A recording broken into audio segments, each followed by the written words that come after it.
আমরা আমরা দ্বিচার আমরা গত 16 বছরের সবচেয়ে মজলুম দল, দ্বিচারিতার দল আমরা না। না, এই অভিযোগটা না না, এটা আমি মজলুম দল সেটা আমি মানি। সবচেয়ে মজলুম দল আপনারা নাকি জামাতে ইসলামী?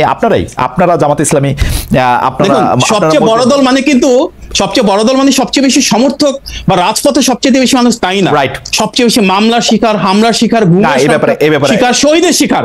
একটু আগে দেখলাম নাসির পাটোয়ারি ভাই বললেন যে রক্তের উপর দাঁড়িয়ে অনেক মানুষ এখানে জীবন দিয়েছেন। আমি ওনাকে বিনয়ের সাথে প্রশ্ন করতে পারি, সবচেয়ে বেশি জীবন কারা দিয়েছেন? আমাদের দল। সবচেয়ে বেশি হামলার শিকার কারা হয়েছেন এই গণ অভ্যুত্থানে? আমাদের দল।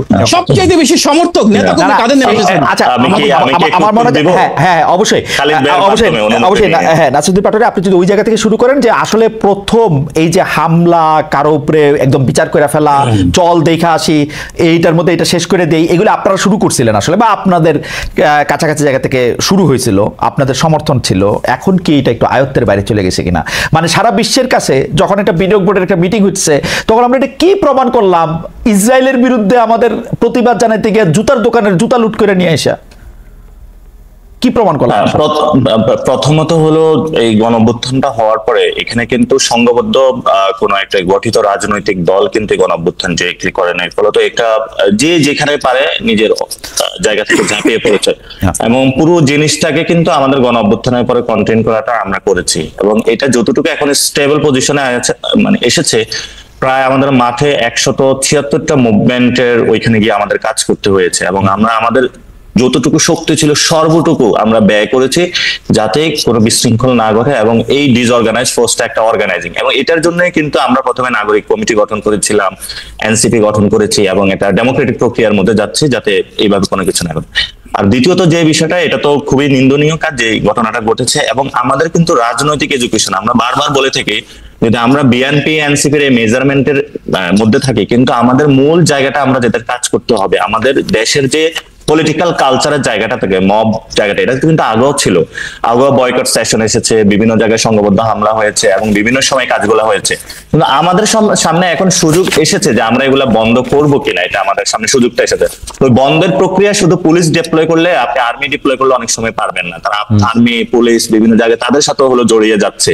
এটার জন্য হলো জনগণকে বিভিন্ন জায়গাতে রাজনৈতিক দলগুলো তো হলো এগিয়ে আসতে হবে, এবং এটা যেটা ছাত্র দলের উদাহরণটা এসেছে খুব ভালো, এবং আমরাও কিন্তু মন্দির পাহারা দিয়েছিলাম, এনসিপিও কিন্তু ওই জায়গায় সার্বক্ষণিক কাজ করতেছে যাতে হলো এই ধরনের কোনো প্রক্রিয়াগত মানে কাজগুলো না ঘটে।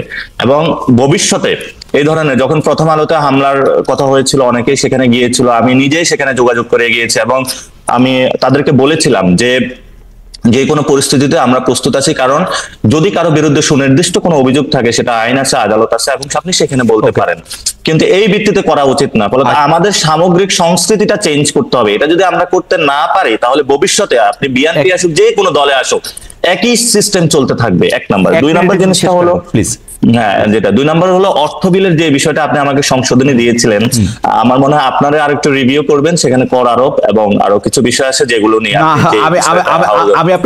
আমি আপনাকে পড়ে শোনাতে পারি অর্থ বিলের মধ্যে কি কি ইনক্লুডেড। অর্থ বিলের বাইরে আসলে সরকারের কোনো ব্যয় সম্ভব না। অর্থ বিলের সরকারের কোনো ব্যয় সম্ভব না। ব্যয়ের ক্ষেত্রে যেটা হলো কর আরোপ থেকে শুরু করে যে বড় বড় প্রক্রিয়াগুলোতে, সেখানে আমরা চাইনি যে কোনো বাধাগ্রস্ত সৃষ্টি হোক বা নিজের স্বার্থের জন্য কেউ ফ্লোর ক্রস করুক, কিন্তু হলো স্বাধীনতার জন্য যে নিজের ভিউজ গুলা প্রকাশ করার জন্য সেখানে কিন্তু আমরা মতামত দিয়েছিলাম। মানে অর্থ বিলের ব্যাপার তো আমি আবার বলি, সরকারি দলের সংসদ সদস্য বা সরকারি দলের মন্ত্রীরা যে বিল উত্থাপন করবেন সবগুলো অর্থ বিল হইতে বাধ্য, কারণ সেটার সাথে টাকা পয়সা সব, মানে আপনি টেকনিক্যালি আমি বলি, আপনি এটা ছাপায় আনবেন তো তখনই এটার সাথে টাকা পয়সা ইনভলভ হয়ে যাবে। আপনি অর্থ বিল ছাড়া সরকার কোনো বিল করতে পারবে না, সবই অর্থ বিল করতে পারবে না, সবই অর্থ বিল। একটা হাউস অ্যালাউন্স থেকে যখন আপনি বলেন অর্থ বিল করতে পারবে না, তখন হচ্ছে আসলে প্র্যাকটিক্যালি কিছু করতে পারবে না আর কি, মানে প্র্যাকটিক্যালি। কিন্তু হলো তার ভিউজ গুলা এখন যেটা হয় আমাদের মানে দাঁড়ায় থেকে আপনাকে একটু নিন্দামন্দ করতে পারবে যে আমাদের মন্ত্রী নাসিরুদ্দিন পাটোয়ারি এটা ভালো কাজ করে না, এগুলি বলতে পারবে, তাই তো? সেটা তো প্রধানমন্ত্রীর যে দলীয় ফোরামের বাইরে উনি যাইতে পারবে কিনা, সেখানে আমরা মনে করি স্বাধীনতা থাকবে। এবং এটার কোনো যদি অর্থ বিলে আসে সবকিছু হয়, সেখানে হলো তার সমালোচনা করা যায়, যেটা এখন নাই। আমরা সেই মনে করি সেই সুযোগটা হলো ভবিষ্যতে থাকা উচিত। আর ভবিষ্যৎ বাংলাদেশের রূপরেখাতে আপনারা যে কথাটা বলেছিলেন, যে এটা বিএনপি হোক, আওয়ামী লীগ হোক, যে কেউ হোক না কেন, ডক্টর ইউনূস সাহেব এখনো আছেন, ভবিষ্যতে যদি আমরা সংস্কৃতির ক্ষেত্রে চেঞ্জ না করতে পারি, আমরা কোন দল, যে দলই বাংলাদেশে যত সুন্দর দল নিয়ে আসুক, জনগণের সামগ্রিক জায়গা থেকে পরিবর্তন করতে হবে। আর আপনি যে নিউজগুলোর কথা বলেছেন, আমিও প্র্যাকটিক্যালি গ্রামে গিয়ে দেখেছি, সামাজিক ভাবে আমাদের অনেক পরিবর্তন। আপনাদের নিউজগুলি তো বলি নাই, আপনাদের নিউজগুলি কি একটু বলবো? আপনাদের নিউজগুলি কিন্তু হচ্ছে যে আরো মারাত্মক। আপনারা টেলিফোন করে চিফ জুডিশিয়াল ম্যাজিস্ট্রেটকে সরায় দেন যে নিয়োগের জায়গা থেকে এটা করতে হবে। আপনারা প্রায় প্রতিটা উপজেলা এবং জেলা সরকারি কর্মকর্তাদের অফিসে এই যে ধরেন ছোটখাটো যে কোনো নিয়োগ এগুলির পাইলে আপনারা ঝাঁপায় পড়েন। আপনারা প্রতিটা থানায় ফোন করেন, ফোন করে বলেন আমি সমন্বয় কুমুক। হয়তো নাসিরউদ্দিন পাটোয়ারির মতো অত বড় সমন্বয় ফোন করে না, কিন্তু এগুলি করে, এগুলিও কিন্তু আমরা পড়ি।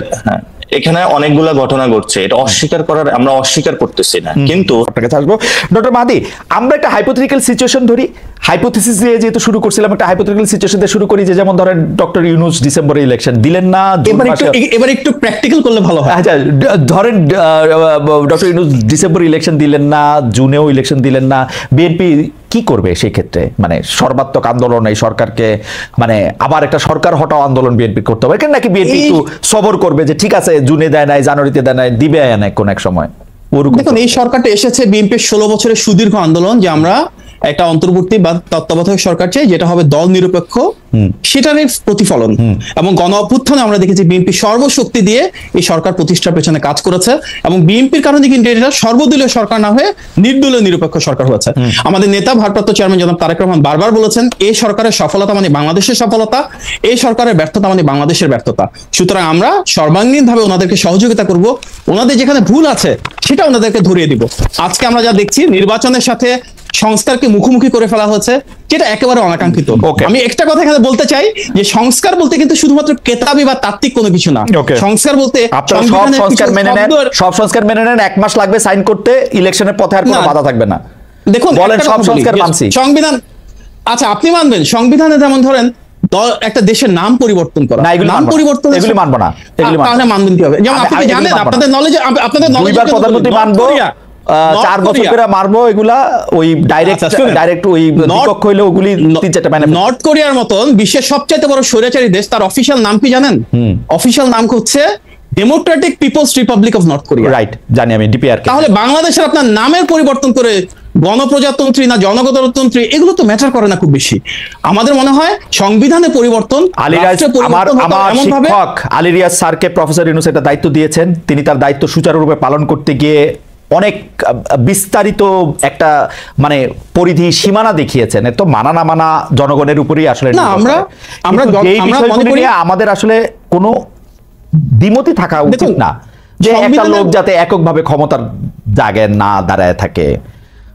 ওই দেখেন মাহাদি, আমি আপনি সহ দর্শকরা কিছু হইলে, আমরা কিছু বললে আমার অনুষ্ঠান থেকে আমি হাসি, কিছু হইলে মানে আমি যতবার একটা এরকম প্রশ্ন তুলতাম আমাকে বলতো আপনি বিকল্প দেখান। তো এই বিকল্প দেখানোর জায়গায় কি আমরা আবার যাইতে চাই পাটোয়ারি? সরি, মানে আমি একটু অ্যাড করতে, আমি শেষ কথাটা বলে নিই, সরি, আপনি বলেন। যে কোনো সংস্কারের মৌলিক ভিত্তি 3টা জিনিস, তার মাধ্যমে জনগণের ক্ষমতায়ন বা গণ আকাঙ্ক্ষার প্রতিফলন নিশ্চিত করতে হবে, জনগণের ভাগ্যের পরিবর্তন করতে হবে, এবং অবশ্যই জনগণের ম্যান্ডেট প্রয়োজন হবে। এটাই সংস্কারের মৌলিক ভিত্তি। আর সংস্কার বলতে আমরা শুধুমাত্র যারা ক্ষমতায় থাকবে তাদের পাশাপাশি যারা বিরোধী দলে থাকবেন ওনাদের ব্যাপারটা পরিচালনা করতে হবে, ওনারা যেন দায়িত্বশীল হন। ভালো ছাত্র, আপনি একটা সুন্দর উত্তর দিয়েছেন, 10-এ 10 পেয়েছেন। আমি একটু জনাব নাসিরউদ্দিন পাটোয়ারির কাছে যাই, আপনার তাত্ত্বিক ব্যাখ্যা আমাদের খুব ভালো লেগেছে।